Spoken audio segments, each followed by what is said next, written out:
Hola, buenos días. ¿Sí me escuchan? Sí, Mari, te escuchamos bien. Vale. Bueno, buenos días. El tema que nos correspondió el día de hoy es dermatitis atópica. Mi nombre es María de los Ángeles Soto Amaya y mi tutor del día de hoy es el doctor César Ortiz.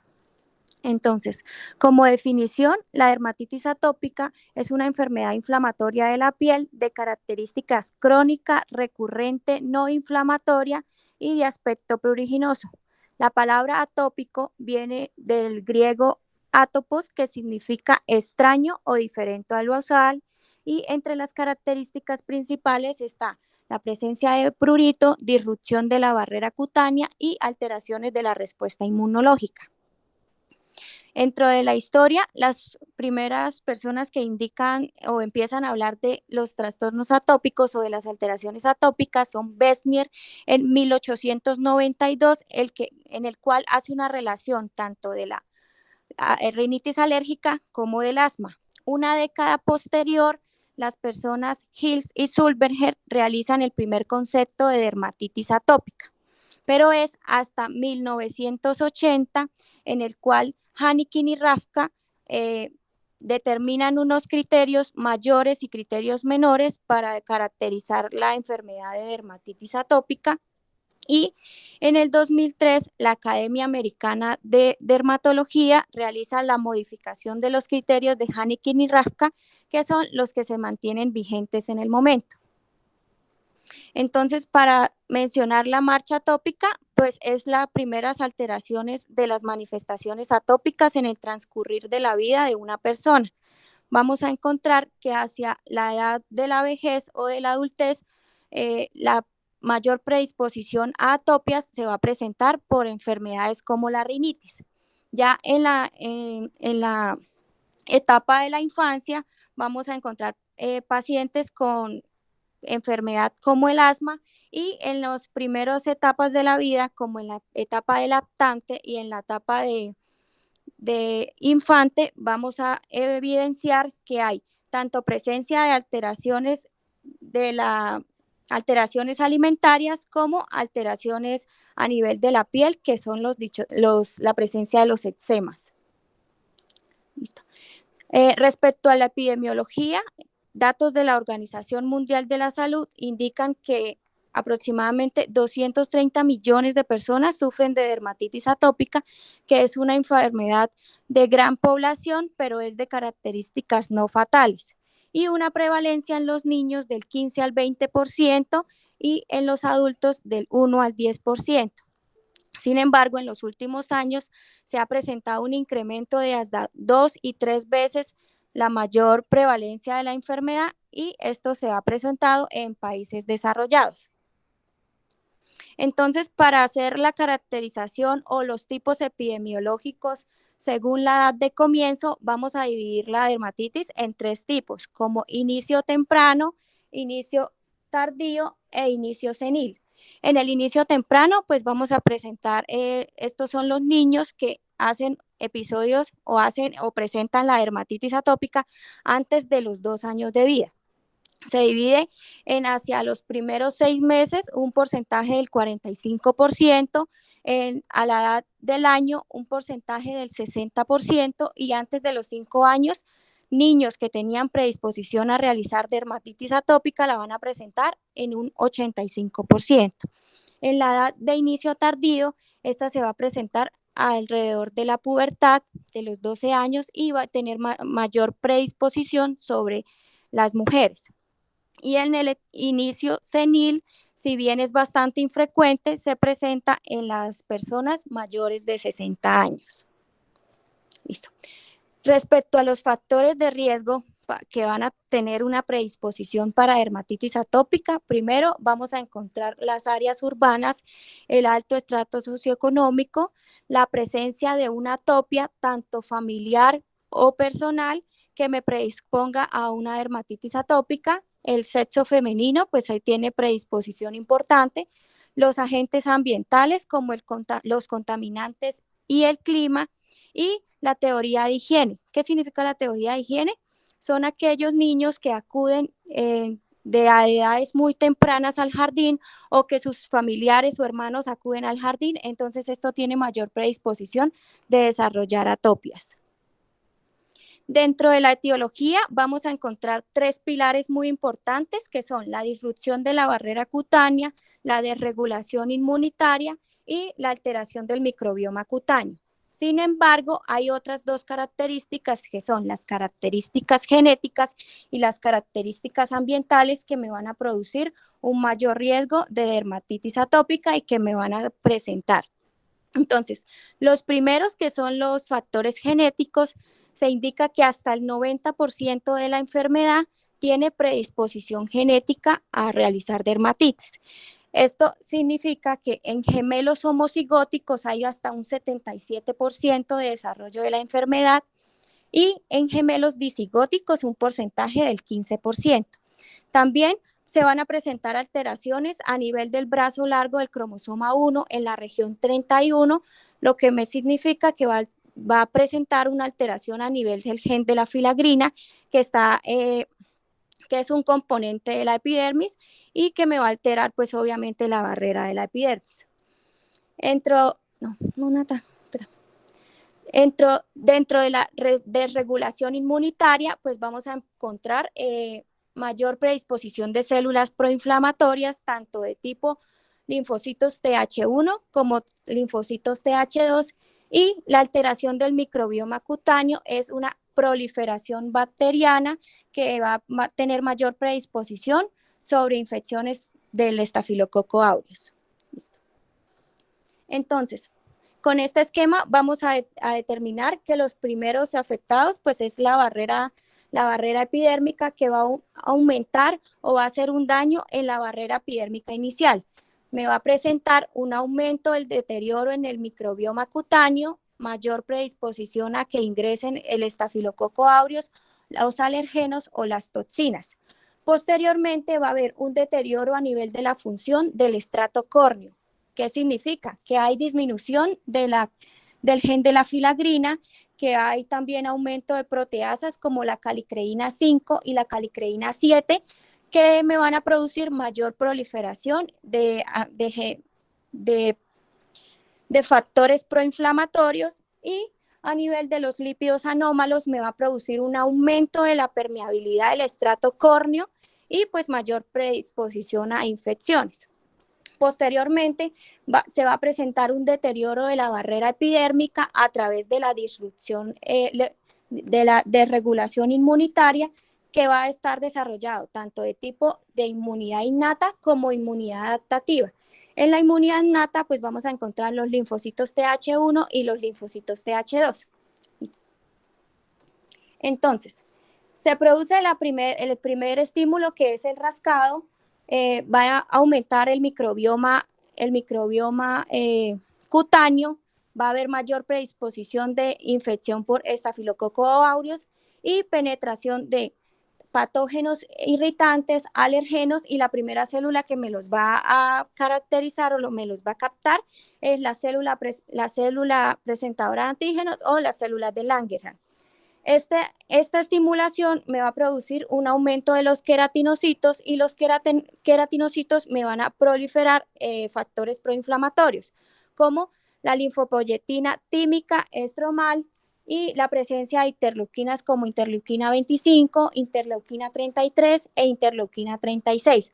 A su vez, este aumento proinflamatorio va a desencadenar pues la presentación de la célula dendrítica, que me van a ayudar tanto el linfocito, la célula dendrítica me va a alterar entonces el linfocito y me lo va a dividir entre linfocito Th1 y linfocito Th2.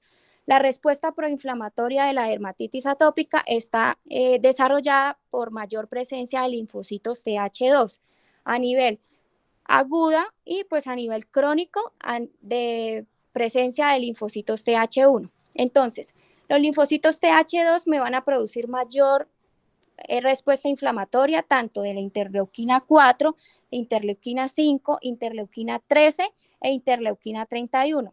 ¿Qué van a hacer estas interleuquinas? La principal característica es aumentar el proceso proinflamatorio a nivel de de la capa basal de la epidermis, y la interleuquina 31 se va a ubicar a nivel de los nervios sensitivos del ganglio dorsal para aumentar la presencia de prurito, o van a ser pruritógenos. Entre ellos, pues la interleuquina 4, la interleuquina 5 también van a favorecer este proceso del prurito. Y a nivel de la fase crónica de los linfocitos TH1, pues vamos a presentar la TH2 y el TH17, que me van a aumentar o me van a producir una hiperproliferación queratinocítica y un aumento de la respuesta inflamatoria, que me va a ocasionar mayor rasgado, mayor prurito, y esto me ocasiona pues la mayor sensación de estarse rascando. Entonces, ya para caracterizar cómo vamos a encontrar nuestro paciente, o las características clínicas, las vamos a dividir bien sea entre pacientes infantes, pacientes lactantes y pacientes adolescentes. Entonces, las características iniciales de los pacientes lactantes, que se van a presentar lesiones eczematosas a nivel de la frente, el cuero cabelludo, las mejillas, el cuello y las regiones extensoras, siempre y cuando no se comprometa la región del área del pañal. Y en las regiones de características para presencia de infantes y adolescentes, entonces vamos a presentar tanto presencia de lesiones a nivel periorbitario, peribucal, a nivel de cuello, a nivel de regiones, no pasa, a nivel de regiones flexoras, a nivel de las manos y de las palmas. Y en las mujeres se va a presentar a nivel del área del pezón. Entonces, en la dermatitis atópica lactante, primero hay que describir las lesiones primarias. Entonces, en la primera imagen vamos a evidenciar que son lesiones costrosas, eritematosas, con presencia de descamación. En algún momento va a presentar edema y van a erosionar. La diferencia entre la imagen 1 y la imagen 2 es que el eritema es mayor en la imagen 2, pero se van a presentar como lesiones papulares, eritematosas, con edema, con costra, y que al final van a producir descamación. Esta imagen es las mismas características primarias, solamente que no compromete ni la región de la nariz ni la región nasogeniana. Esta imagen, nuevamente lo mismo, es un paciente con unas lesiones primarias, con lesiones eritematosas, con edema, con costras, que compromete tanto la frente, las mejillas, el cuello y la región. Listo. Sí. No, ya. Y esta imagen ya es una dermatitis generalizada que compromete tanto frente, ojos, mejillas, nariz, y está comprometiendo la región orbitaria. Otro tipo de lesiones atópicas del lactante las vamos a encontrar en el tronco, los miembros inferiores, y no va a comprometer el área del pañal. Entonces vamos a evidenciar micropápulas que van a formar lesiones eritematosas, y a nivel de la mano se evidencia que las características de la piel están un poquito más gruesas, que significa que están en etapa de liquenización. Y en la imagen de la derecha se observan placas eritematosas con bordes irregulares generalizados en toda la piel. Ya a nivel de la dermatitis atópica infantil, esta se va a presentar en pacientes mayores de 2 años. Van a comprometer la región tanto de los pliegues cutáneos como de los pliegues popliteos, en la región de la cara, los párpados, el cuello, las manos. Y pues en la imagen inicial, en el lado izquierdo, está en presencia de lesiones eritematosas, pero diferencia a lo que presentaba en la etapa infantil. Estas etapas presentan menos lesiones eritematosas y son como un poco más tenues en su color. Y en la imagen 2 lo que vamos a evidenciar son lesiones eritematosas más tenues en la región poplitea.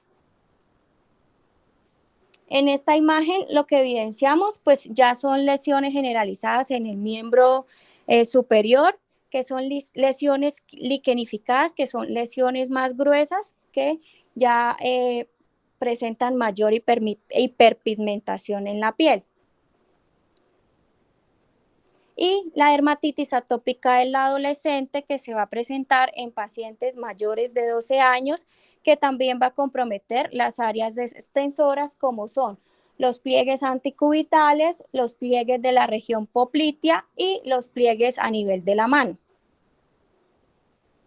Entre las complicaciones, las más importantes, pues vamos a mencionar la hipertiginización, en la que hay una presencia, una sobreinfección, bien sea por Staphylococcus aureus o por Streptococcus del grupo Piógenes, y va a presentar exudado, costras y lesiones mielicéricas. El eczema herpético, si bien es una complicación de otra enfermedad, en pacientes con dermatitis atópica tiene mayor riesgo y mayor lesiones en las extremidades. En la imagen tipo 1, pues vamos a encontrar presencia de vesículas que posteriormente erosionaron y formaron una costra hemática. Y en la segunda imagen, lo que vamos a evidenciar son lesiones costra hemática, tanto en proceso de cicatrización y como en proceso de eritema y costras hemáticas. A nivel de complicaciones oculares, pues vamos a presentar la queratoconjuntivitis ocular, que se produce por medio del rasgado, prurito, eritema, y va a presentar lesiones a nivel de los párpados. ¿Por qué? Por la sensación del prurito intenso a nivel de la cara. Sin embargo, todas las infecciones, todas las enfermedades o todas las atopias van a producir cierta sensación de prurito a nivel ocular. Y la dermatitis numular son aquellas lesiones que son circulares, que son mayores a un diámetro, a 1 centímetro, que son placas eritematosas, edematosas con patrón de moneda. Entonces, ¿cómo vamos a realizar el diagnóstico de la dermatitis atópica? Primero, vamos a tomar los antecedentes del paciente, que me indique cómo son las características de ese prurito que él está presentando, en qué momento lo presenta o qué actividades o qué indicaciones o qué actividades le producen mayor prurito. Entre los antecedentes, pues muy importante determinar cuáles son las enfermedades asociadas, tanto personales como familiares, y en el examen físico, pues describir muy bien las lesiones y las áreas comprometidas en la dermatitis. Entonces, los criterios que se están utilizando en el momento son los criterios de Hanikin y Rafka. Sin embargo, en el 2018, el consenso europeo pues realizó otro tipo de criterios, que son los que pues están vigentes también a nivel de Colombia, pero como generalidad o los criterios que más conoce la gente, pues son los criterios de Hanikin y Rafka, que se divide en criterios mayores y criterios menores. Los criterios mayores son 4, como presencia de prurito, morfología o topografía característica, que tenga presencia de dermatitis crónica o que haga recidivas frecuentes y que tenga un antecedente de atopia. ¿Cómo se hace el diagnóstico de una dermatitis atópica? Que se tengan 3 criterios mayores o 3 o más criterios menores. Y los criterios menores son 23, que son pues los que tengo explicados aquí, como son cerosis, aspecto ictiosiforme o ictiosis vulgar, presencia de líneas acentuadas palmares, queratitis palmar, que tenga reactividad cutánea tipo 1, que la enfermedad sea de inicio precoz, que haya un aumento sérico de la inmunoglobulina E, que tenga tendencia a las infecciones frecuentes de la piel, que haya dermatitis tanto en las manos como en los pies, que haya eczema del pezón, queilitis, presencia de conjuntivitis, que haya un queratocono, que haya un pliegue infraorbitario de Demi Morgan, o que haya presencia de cataratas, oscurecimiento orbitario, eritema o palidez palmar, pliegues anteriores en el cuello, prurito, que haya intolerancia a la lana o solventes de lípidos, que tenga acentuación perifolicular, intolerancia a los alimentos, un curso influenciado de factores ambientales y un dermografismo blanco, que es pues la presencia de lesiones hipopigmentadas de mayor predominio en la frente cuando se produce un rasgado excesivo. Entonces, ¿cómo vamos a hacer la evaluación de la severidad o la clinimetría de la dermatitis atópica? Van a haber muchas clasificaciones, pero pues la más importante es el SCORAT, que me va a determinar el porcentaje de lesiones de la piel pues, que puedo encontrar.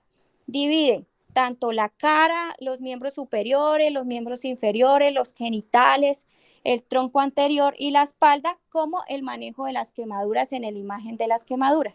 Entonces, él me va a determinar cierto porcentaje, a la vez, eso sería como el criterio A. A la vez, el criterio B me va a determinar si hay algunas lesiones como tipo eritema, edema, exudado, liquenificación, cerosis o presencia de engrosamiento de la piel. Esta clasificación me va a dar 4 valores: 0 si no hay presencia o 3 si hay presencia de lesiones a nivel de leve, moderado y severo, y me va a tomar criterios adicionales como son la cantidad de prurito o la sensación de prurito que presenta el paciente y si hay presencia o no alteración del sueño. ¿Para qué sirve esta clasificación? Para determinarme si el SCORAT es leve, moderado o severo. Entonces, leve si es menor a 25, moderado si es de 25 a 50 y severo si es mayor a 50. Pero estos cálculos pues realmente no se utilizan porque hay pues en la actualidad hay calculadoras que realizan todo este proceso. Entonces, si bien esta es la calculadora de la Sociedad Colombiana de Dermatología, en la cual vamos mirando tanto el área, le vamos dando un porcentaje, a la intensidad también le vamos dando un porcentaje y a la presencia del prurito el prurito y las alteraciones del sueño se le da un porcentaje y él me va a botar mi valor característico con indicación de si es leve, menor a 25, moderado de 25 a 50 y severo mayor a 50. La clasificación EASI lo que me va a determinar es la severidad que me pueda predisponer a mi paciente con dermatitis atópica. También la va a dividir en áreas, pero estas sí ya van a ser solamente 4 áreas: la cara, los miembros superiores, los miembros inferiores y el tronco. También va a dar un valor característico, existe la calculadora para sacar el EASI y determina de 1 a 7 enfermedad leve, de 7 a 21 enfermedad moderada y mayor a 21 una enfermedad severa. Y la clasificación del POEM lo que me va a determinar es calidad de vida. Entonces, ¿cómo la voy a determinar?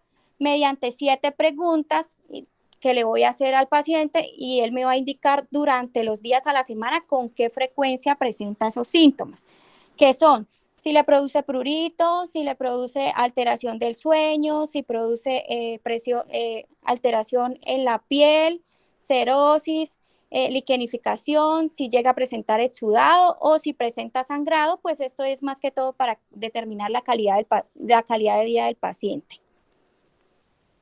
¿Cómo vamos a desarrollar entonces el tratamiento de la dermatitis atópica? Entonces, los cuidados básicos de la piel, que son baños cortos, menores de 5 minutos, 2 minutos antes de terminar el baño, pues se debe aplicar aceites. En las guías europeas dice que hay que aplicarle al agua 3.3 ml de hipoclorito de sodio para prevenir la sobreinfección bacteriana. Se debe hacer el secado suave con toquecitos, no rasgar la piel, no hacerle con tanta fuerza. Los irritantes que no deben tener ni color ni olor, la ropa que debe ser de algodón y evitar tanto los alergenos como los irritantes. Entonces, entre los hidratantes vamos a tener los emolientes que se deben aplicar entre 3 a 4 veces al día durante todo el día. Se aplican con la piel húmeda, tan pronto posterior al baño se aplica el emoliente y lo que me va a producir es producir hidratación del estrato córneo. A nivel de los ocluyentes me van a evitar la evaporación de la piel a nivel de la pérdida transcutánea del agua. Y entre los más importantes, pues está la vaselina. ¿Qué me van a producir los irritantes? Me van a disminuir la cerosis, la liquenificación, el eritema, el prurito y la fisuración de la piel. Otro tratamiento indicado son los tratamientos con los corticoides tópicos, con acción antiinflamatoria, vasoconstrictora e inmunosupresora, que me van a producir es una alteración del proceso de la producción de los linfocitos T, además de inhibir la actividad de los macrófagos y de las células dendríticas. Los corticoides se dividen en potencia leve, moderada o severa. Entre los de potencia baja o leve está el de sonida a una concentración del 0.05% y el acetato de hidrocortisona en concentración de 0.1 a 2.5%. Entre la potencia media está el prednicarbato a nivel de concentración de 0.5% y a nivel alta está el dipropionato de betametasona con concentración de 0.05%, propionato de fluticasona con 0.05% y la mometasona con concentración de 0.1%. Indicaciones especiales con los corticoides. La hidrocortisona se debe utilizar en pacientes menores de 6 meses. La mometasona y la fluticasona y la desonida se deben utilizar en pacientes mayores de 6 meses y la betametasona se debe utilizar en pacientes mayores de 1 año. Los corticoides tópicos como puntos de práctica clínica se debe indicar que en presencia de una lesión aguda que haya presentado en menos de 48 horas, pues se deben utilizar corticoides tópicos, que en los menores de 2 años no se deben usar los corticoides de alta potencia, a no ser de que sea indicado por un dermatólogo, y aquellos pacientes que son mayores de 2 años y que requieran tratamiento con corticoide de alta potencia, tiene que ser en el menor tiempo posible y que no deben utilizarse en áreas especiales. Áreas especiales, cara, párpados, cuello y pliegues. Y el tratamiento de mantenimiento, si se va a hacer con un corticoide tópico, se debe hacer entre 2 y 3 veces a la semana con seguimiento desde los 3 hasta los 6 meses. Otro tratamiento indicado para la dermatitis atópica son los inhibidores de la calcineurina, que suprimen la activación de los linfocitos T y me van a suprimir la actividad proinflamatoria. Entre ellos tenemos el tacrolimus a una concentración de 0.03% y 0.1% en las enfermedades graves, y el pinetacrolimus al 1% en la enfermedad leve o enfermedad moderada.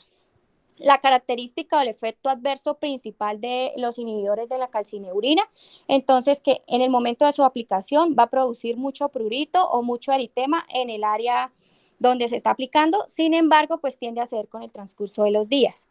¿En quién va a estar indicado? En los pacientes mayores de 2 años, en las regiones especiales a nivel de la cara, el cuello, los párpados y los pliegues. Y pues es adecuado en pacientes con reagudizaciones frecuentes. El siguiente tratamiento, pues ya es un tratamiento más de dermatólogo.